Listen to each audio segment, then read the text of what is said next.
What's up, everybody? Welcome back to the Champion Living Podcast, the only podcast crossing the lines between the sport of rodeo and fitness. Today's episode, we are talking about overcoming mental barriers, overcoming self-limiting talk, how to implement the growth mindset. But first, this episode is brought to you by Hui Brands. Hui has just launched their spring clothes are so sick, boys. I've got to send you a couple of these shirts.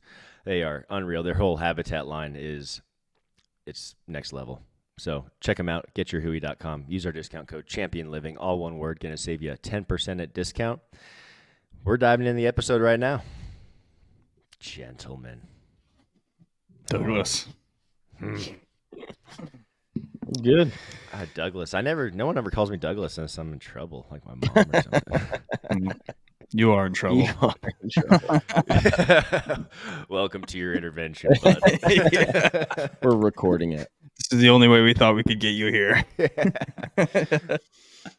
Oh, that's funny. Everyone doing good? We're rocking and rolling? Yeah, it's been a good week. It's just been rolling. Well, you're busy, Logan. What do you got? You're going yeah, I'm headed to Washington up to I think it's the Columbia River bareback. I'm supposed to go there too. Yeah. I'm going to get to see you this weekend. So, oops, forgot. The bareback saddle bronc riding school. I fly out tomorrow. So just anytime you try to get 5 days worth of work and errands and parenting and all the things into 3 days, it just makes for crazy. And on top of that, our dryer is down. So we thought it was the belt, and I've replaced the belt like multiple times. Turns out I don't think it's the belt because I put the new one on. Still not working. So Lacey is currently going back and forth to the laundromat, which she is surprisingly okay with. Yeah. I'll get you out of the house for a second. Yeah. So anyway, I'm good. Yeah. No, she's taking the kids with her to the laundromat. Oh no! Yeah. That's not. No, like she's like that's way worse. Go up there, drop clothes off, like pick kids up from school, she's a brave come soul. home. I'm like, anyway, I was really stressed about it yesterday evening because it's like yesterday was just a wide open day, and I'm like pretty well mentally done at the end of the day, and I get home and I like start tackling this dryer belt, and it's not going back together the way I thought it was going to. The dryer belt's not working. Like I played with it. It'll turn the drum, but as soon as you can load a little bit of clothes, like a handful of clothes in there, and it'll turn the drum. But as soon as you start loading like a normal load, it doesn't spin. So I'm like jumping through those hoops and figuring it out, and I'm like pretty frustrated about it. And she's like, "It's fine. Let's go to the laundromat." I'm like, "Do you understand what that entails? Do you know what that is going to look like for you with 4 kids while I'm gone, going to the laundromat to do our 27 loads of laundry a day?"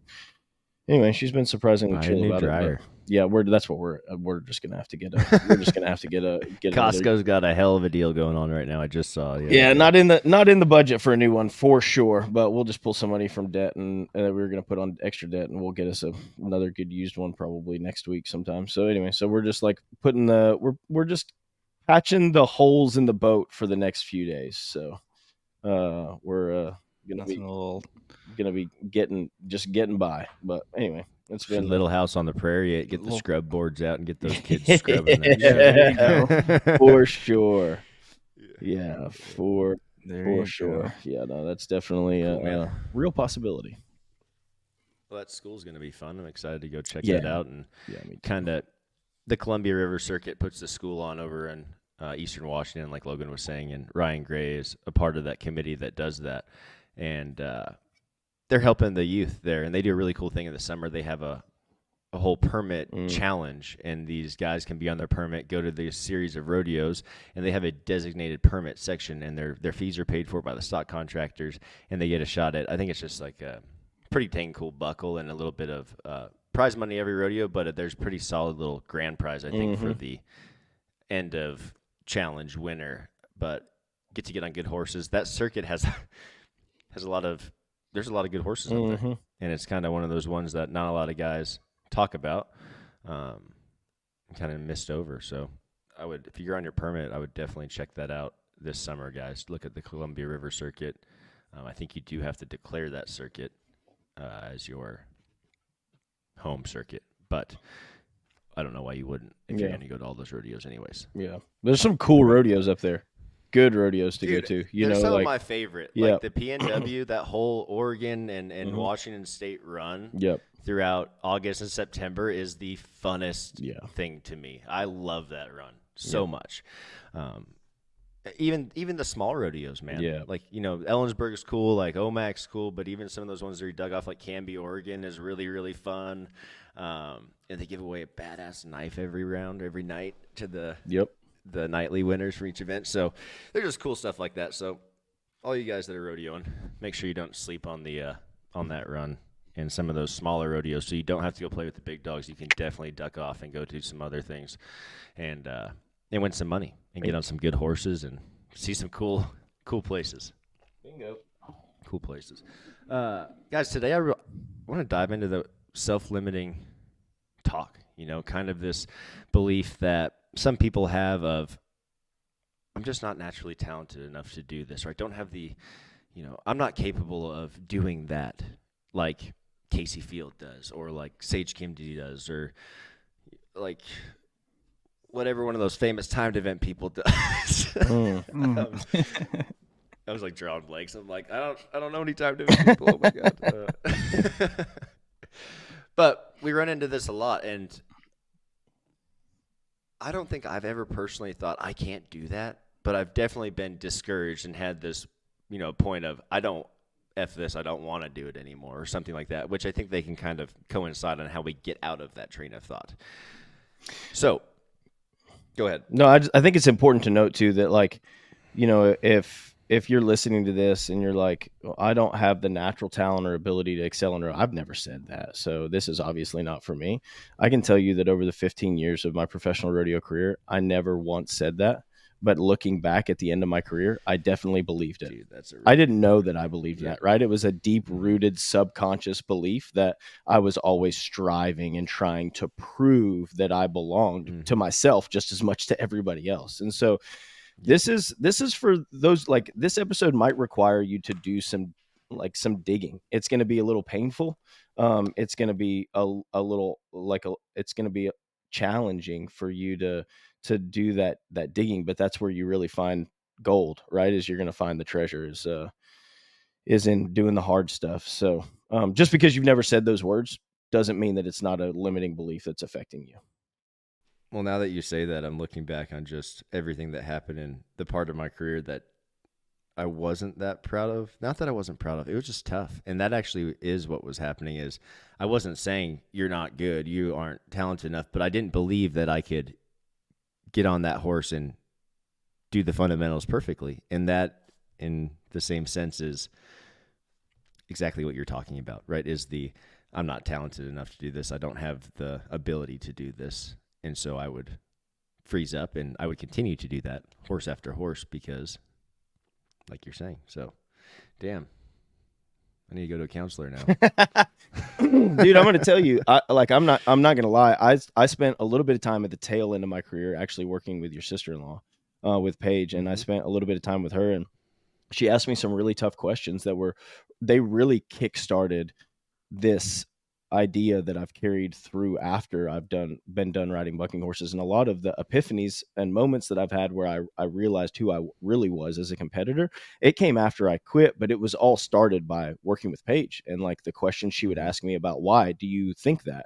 Because I didn't even realize until I started working with her that I viewed every time I nodded my head as a make or break moment. Didn't matter if it was a 500 added rodeo or if it was 50,000, this was going to be the one where I was going to prove it, or whatever. And so because of that, I felt so much anxiety around every performance. And every time I went to a rodeo, I mean, my stomach was in knots all day, and it was because I was placing so much weight on every single ride to prove myself, maybe to myself or to my peers. And so I think I think that this, like you said, it's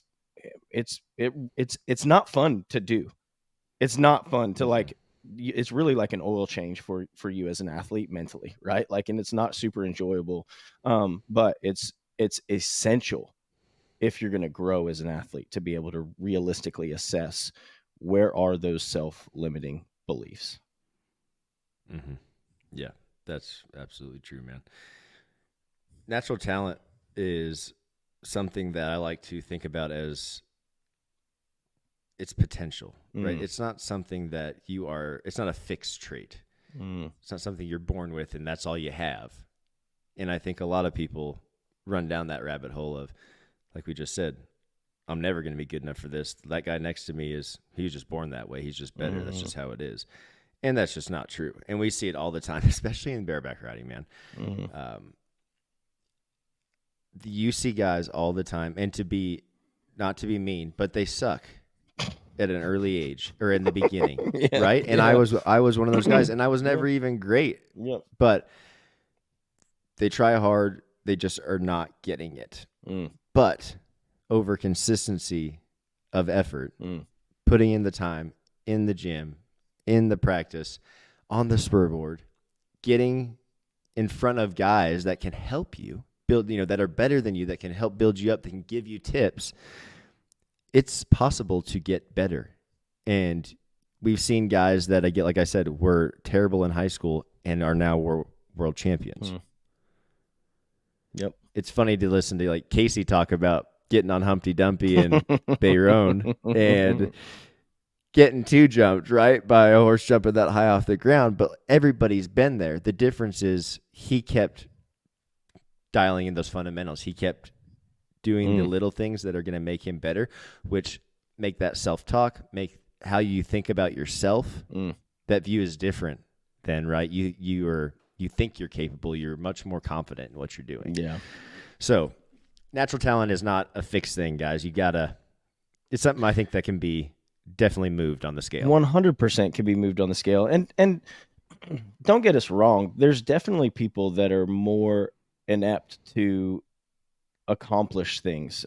I think about, like, I firsthand got to watch Tim O'Connell get started riding bareback horses. And from the very beginning, man, he did really, really well. But there were a couple distinguishing factors. And I think that just natural athleticism that is developed in your formative years in high school and junior high, that plays a huge role. A competitive mindset that's built through sports that you play, team sports or wrestling, that plays a huge role. Like, there's a lot of those things that make somebody a little bit more what we might say is naturally athletic. I wouldn't say that it's necessarily natural as much as it is developed athleticism when they're younger. And so then when they put their hand to bareback riding, say, or saddle bronc riding, bull riding, calf roping at 22 years old, 19 years old, and they have those life experiences already, they're going to see a little bit more success, probably, like, quicker than somebody like me, who I played 1 season of freshman football. We lost every game. I had been in the United States for about 6 months. I didn't even know the rules. Like, we lost we were horrible. Like, I didn't play team sports. All I did was rodeo. And I went to 12 high school rodeos a year. And there was no training. There was no, I was just really dumb. And so I ran my hand in all the way up to my thumb and hung on upside down. But I didn't have that athletic base that so many guys have. And so when we look at those guys and we're saying, man, it must be nice, you never really know where somebody started from. And for me, probably not unlike you, Doug, or Paul, it was an uphill battle my entire career to develop, to get to the place that I got. And I never made the finals, but to get to where I got, it was a lot of work. And there was probably somebody that looked at me and that was like, man, it must be nice. They didn't realize, and so that's what we do with other people, right? We look at Casey, and I looked at Casey and I say, man, must be nice. I didn't realize he got on 2 horses on Tuesday and 2 horses on Thursday, even the same horse, for years and years and years before he ever was allowed to go to a rodeo. So we have to be careful when we're looking and comparing ourselves to other people, because that's going to, a lot of times what that does is that reinforces, in my mind, those limiting beliefs about yourself, because you don't know where somebody else has started from. Yep. Man, that's money. Really, really is. And I want to point out something as well. This has nothing to do with what we're talking about, really. But how Casey got started, and you look at how Rocker got started, they sound pretty dang identical. And you start looking at the trajectory of both of their careers. something's happening that is doing. And it's it's going not correctly. it's not that a is trick. not a yes. That is not a Coincidence. That's the shit. Yes. That's it. Yeah, it's not a coincidence. Yep. That is it. That is how it needs to be done. And this is going to ruffle feathers probably, but parents putting your kids on bucking ponies and things like that. You don't hear those words ever come out of either of those families' mouths. What you hear is they taught them how to be cowboys and horsemen and how to ride horses correctly, and then they put them in an extremely as controlled environment as possible for hundreds of reps. If he's getting on 2 times on Tuesday and 2 times on Thursday, that's 4 times a week times 52. He's getting on over 200 times a year on the same horses. He's developed. He had 1,000 reps in before he ever went to a rodeo. Way more than that, stuff. Like it's insane to think about, and no one's seen that part, and no one has seen what it takes and what they did to get there until now. Like Casey was saying, I'm retired. I'm spilling all the secrets. Like I want to tell everyone how to get better. That's it. You're not going to find anything in those mini events, in those mini horse events. You're exactly right. Because if we're talking about these limiting beliefs in ourself, it really comes down to our self-confidence in ourselves and belief in ourselves. It's very, very fragile, and it can easily be developed, especially and it can be built up at a young age, or it can be like blown out at a young age, right? And so if we're putting our children or young guys in environments in which the odds of them succeeding or at least building confidence are lower, then we're probably doing not only damage physically because their bodies aren't ready for it, but we're doing damage mentally that they're going to have to overcome when they're 19, 22, 26 for the rest of their career. And so it sounds like, and we've kind of gone down the pony riding rabbit hole, and the last thing I'll say about it is that, like, I think it's an important thing to talk about, right? Is that, but I don't want to say I love what it does for the sport in that it does encourage guys. There's a place for them to be involved where before all they could do is ride steers or ride calves or, breakaway rope or something. And so, I love that aspect of it. But for making professional bareback and saddle bronc riders, it's not the answer. It's just not. No. That ain't it. Sorry, I thought you were trying to say rabbit hole, and then you just mixed pony riding and then pony made it riding like a rabbit hole. I was pony riding rabbit hole. That's awesome. It's the pony hole. I actually don't know what that is. The pony hole. I wouldn't look that up. That actually sounds really bad. Don't look at ponyhole.com. Don't go to that website. I don't know what that is. Don't do it, though. I don't think it's a good idea. Oh, that's so funny. So, no, that fixed mindset it can be formed at an early age. And if it's formed at an early age, getting into that growth mindset is going to be very difficult. So the difference here is fixed mindset. People are stuck in the thought process of nothing can change. I will never be good enough for that. I will never accomplish that because of X, Y, and Z. Instead of, I could strengthen A and B to get better at X, Y, and Z, and I could accomplish that, which would be the growth mindset, right? I can do things to change my circumstances or outcome. And that's a toughie. It's a toughie to be in the growth mindset, but it's also, I think it's tough is because so many people are stuck in this fixed mindset. And that's the world today, I believe, is what kind of puts people in that hole of being fixed. Is there's a lot of things in society today that you're just good enough and like you don't need to be better, if that makes sense. You see that a lot in the way that, lots of things are set up, like promotions or it comes down to delayed gratification, and that's actually one of the early predictors of success. Like, so if they've done studies, the marshmallow experiment with like 5-year-olds or 4-year-olds, where if they can delay their gratification long enough and they can wait it out and they don't want immediate gratification, that's a telltale sign of future success down the road. And I think that's one thing that you can develop, but it takes a lot of intentionality to do it. And if I have to look back at my life, and like the one thing that's pained me the most is probably my ability to not delay gratification, or my lack of ability, I guess. It's been a trait that I've had to teach myself as an adult. I didn't learn it very well as a child. And so, not that my parents didn't do a good job parenting us. I think that, again, that's just the way of the world. we're always trending towards this instant gratification. So that's a norm. Well, yeah, and we came up in this time where like this is all ramping up. Everything like is everything like that, is right? like you can have it right now, like the Amazon Prime generation. Yep.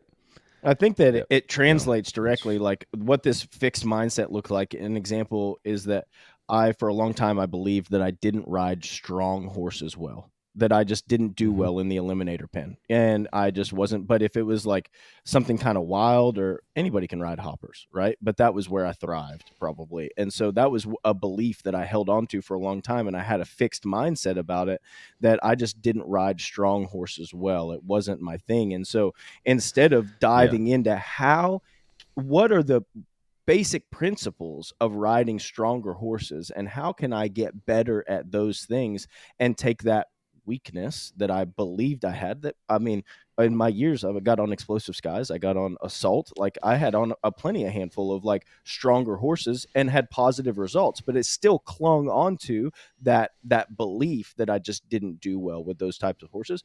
Man, if I would have invested my time in growing in that aspect, there's no telling where it would have been. But we have to be able to pinpoint, what is that fixed mindset for you as an athlete? What is it that you subconsciously believe about yourself that isn't going to serve you in the arena?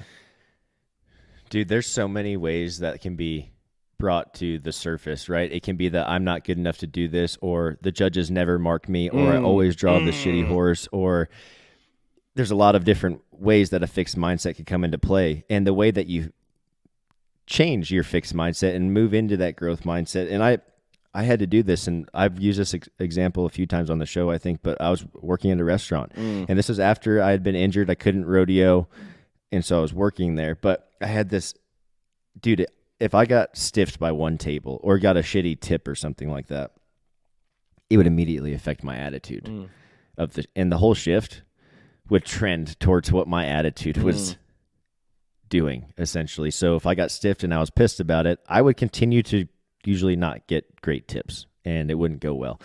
And I read that Law of Attraction book when I was 22, and I was at the restaurant, and I've talked about how we kind of shifted the dynamic there, and everybody was like that, like F this, like F people, I hate this. Like that's the service industry gets like that. No, yeah. But I started making it a game.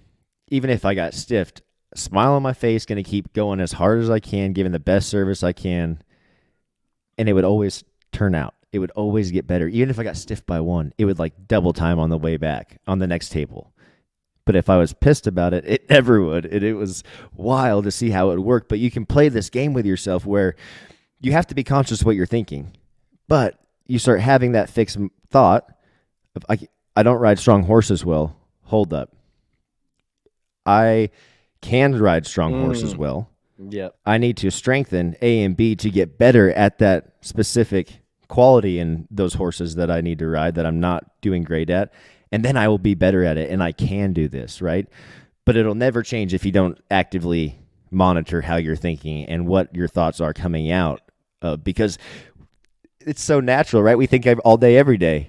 Yep. But you don't ever think about what your thoughts are, what you are. Yeah. They're what you become. Yep.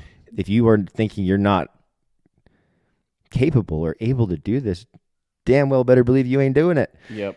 You're getting too jumped, you're getting those thoughts. It's not going to work. Those thoughts turn into words.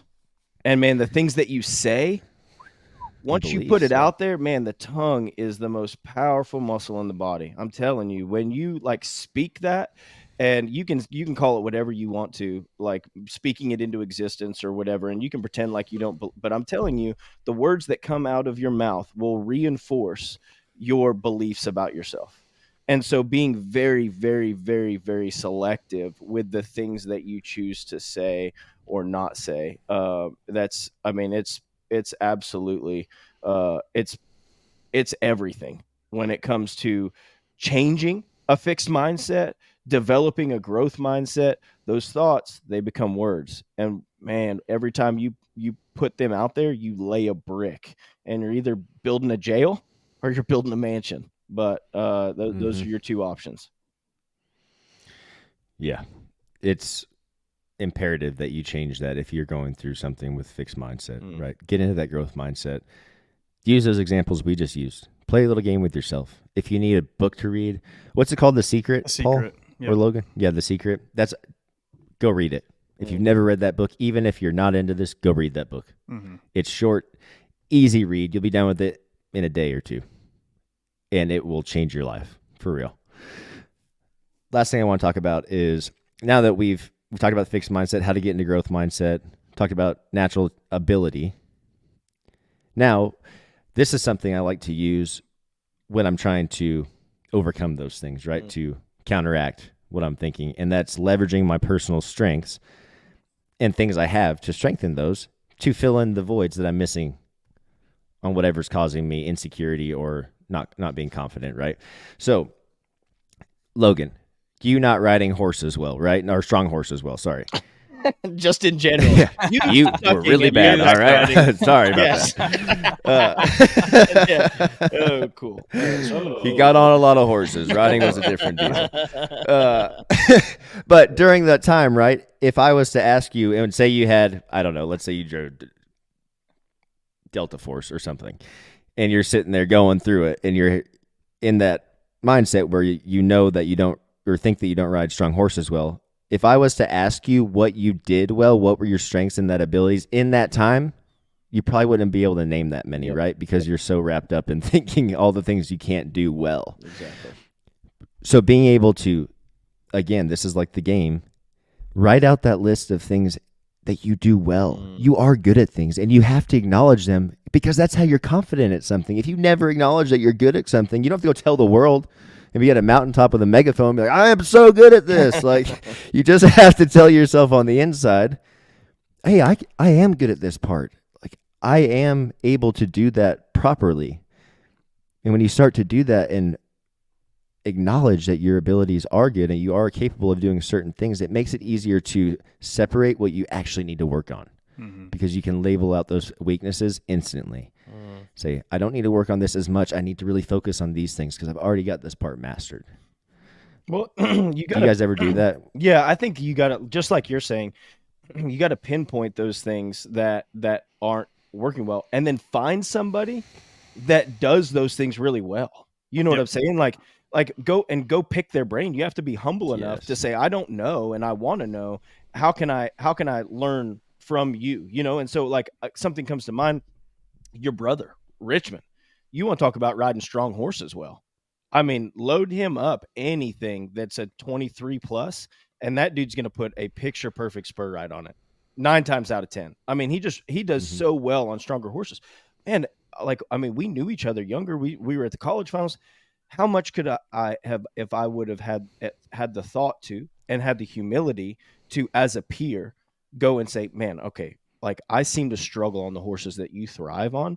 What is it that I'm missing? Am I missing something? Is it just, and I could go and work with him. Can you imagine knowing what I know now? Like, if my son wants to ride bareback horses, and I can invest the time in sending him to somebody that rides bareback horses really well, right? Like, we're going to get away from dad because dad's an idiot. And I'm going to send you to somebody that is probably going to tell you a lot of the similar stuff that dad would say, but it's coming out of somebody you idolize. Man, like, invest in yourself. Go and spend time around that person. I don't care if you have to, you can earn your way in, or you can buy your way in. So for a lot of people, like, you can, Casey, for example, you can pay to go to one of his schools. That's going to get you in his proximity. There's sometimes, not always, but there's sometimes you can earn your way in by offering to work. Hey, can I come for like a week? Clean stalls, feed horses, like take out the trash. I don't care. All I want to do is I just want to get in proximity so that I can learn from you. And that's like one of the things I did at SIU is when I knew that I wanted to be around real strength coaches. I said, I'll come clean toilets. I don't care. I have no ego here. I just want to be in a brick and mortar gym. I want to learn. I want to watch real athletes train. I want to try to be a better coach. And it offered me the opportunity. I don't have to clean toilets, but it offered me the opportunity to go in and be a part of that because I was willing to work my way in. Right. And so finding that person that maybe struggles or that doesn't struggle with the things that you believe you struggle with, and go learn from them. Go figure out if there is something that you're missing. Have those conversations. Work at it together, and you can really fast track your way to success that way. Mm-hmm. And another tool on the same lines, but maybe not quite as effective, but like role modeling. So like I would say role modeling would be like start there, and then next step is try to get in proximity with somebody like Logan saying. That's the fast track. That's how you Yep. that's how you skip the learning curve altogether. But using role modeling is really powerful. And kind of to the point that you were making earlier, when you were like saying struggle with a certain type of horse or whatever. I remember I was having a hard time, and I would get off bulls at the practice pen or go put my rigging bag up and like, man, I'm struggling with bulls away from my hand. And like you said earlier, the tongue is like really powerful. Like I would speak that out. I'd say that to people, and lo and behold, when you say that all the time, you're not going to stay on one that goes away from your hand. No way. So I read The Secret. I'm really big into role modeling. I was always a big film watcher. I loved watching film of guys that I admired. And one of the guys at that time that was riding bulls away from their hand really, really well was Gage Gay. So I was like, okay, I'm going to watch all the Gage Gay videos I can possibly find. I'm going to practice. I'm going to pretend I'm Gage Gay when I'm doing my drills. And then when I go to the practice pen, my words are going to change. Like, I'm not going to say I'm struggling with bulls away from my hand, so I need to go get on that bull. I'm going to say I'm deadly away from my hand. Like I'm poisonous. Like they're not going to buck me off away from my hand. And so using like those tools, like I was able to kind of get out of a slump in that way. But super role modeling, using your words is and I feel like people might get discouraged because you do have to monitor your thoughts. Like you just have to, and it's exhausting, but it pays off. Yeah, it is exhausting, but it can be, like I said, I always make things a game. It makes it fun, makes it like levels to it. Mm-hmm. And you'll notice throughout each day, the more you monitor it, the less you're having those negative thoughts. And that's a win. Like, oh shit, we're doing good. We're making moves. Like I'm getting better at monitoring how I'm speaking about what's going on in my life and how I feel about things. Because if you're pissed off or think you're bad at something, that's just going to be the result every time. Because like they both said, like the words are important. The words are more important than sometimes the work being put in. And I am a testament to that. I worked harder than anybody going down the road. And I just didn't believe that I was that caliber, and it showed all the time. Yeah. I think cool. one last really thing. Stuff. One last thing before we move on. I think that part of like finding your weakness, I would say I'm fairly confident that for 80% of rodeo athletes, all the way from high school, college, professional, the low-hanging fruit for you is your athleticism. It's your physical capacity. A lot of people out there, a lot of rodeo athletes have not done anything other than rodeo, and their ability to produce force is in the tank. Their baseline level of strength is not very good. Their ability to produce power, not very good. And so with that being said, like if you're looking at your career and you're trying to pinpoint the areas in which you can get 1% better in, then like reach out to one of us, reach out to a coach. It doesn't necessarily even have to be Champion Living. There's other good, but there are people that specialize, that study your sport and the weight room and how the two can go hand in hand. That's what they do for a living. That's literally all we do, is study how to make you a better athlete in the weight room. Why? Like this shameless plug, but why would you not invest in yourself? At least ask some questions. I love it when guys reach out and they're like, "Hey, man, I've got some. I've got a call later this week with a guy. He didn't ask me, can I sign up for your training? He said, I've got some nutrition and workout questions. Could we chat?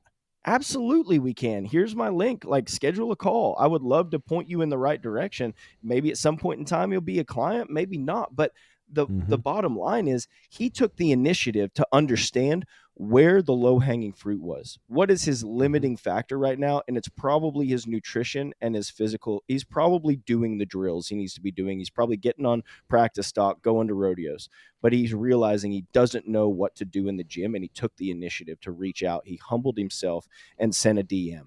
And I want to reward that with like, man, whatever I know, I want to be able to give you. I do want to try to help you. And man, if that's the low-hanging fruit, ask some questions, get a coach. Heaven forbid you invest in yourself financially and become a better athlete. You know, like, man, that's the problem, man. Yeah. Is no one thinks about it that way yet, or a lot of people are not thinking about it that way. This is a business. If you're going to be a professional rodeo athlete, your job is to have your body at peak performance for every competition. So it's mind-boggling to not invest in some kind of training for yourself. And on another point, a year's worth of training at the most is like $5,000 if we're going high end, right? If you don't win $5,000 extra dollars after you are consistent in your training, there's a huge issue. Like you will do that quicker than you ever thought if you dive in, man. And we see this all the time at our OPAs. These kids, guys, invest every to the last cent sometimes that they have to come. $2,500. And we've seen multiple guys go to the rodeo the next week and win their money back in one ride because of what they did in the week with us. Day, there's been a handful. It's like not even 24 hours later. That's what it takes. That's how you get better. You have to take that step out on the uncomfortable limb where you are investing some money into something you know is going to help you in the long run, but it's not doing it right then and there. And that's the scary part. You can't see that instant gratification with this. You have to trust the process and do the thing, and it will pay you off in heaps. But if you don't stick it out, it won't work. It'll be just like everything else that you're doing, right? So, man, that was a great episode, guys. I think that hopefully this is helpful for someone listening, hopefully multiple people, but really quickly, guys, just to wrap this up, we talked about talent is not the sole determinant of success in the arena. Your natural abilities, what you think you're born with, are not necessarily all that you have, right? You can develop those things. We really encourage you guys to challenge those self-limiting beliefs, embrace the growth mindset that we talked about, and leverage those strengths that you have and resources, coaches, to excel yourself in the sport. And if all you listening, apply these strategies that we just talked about.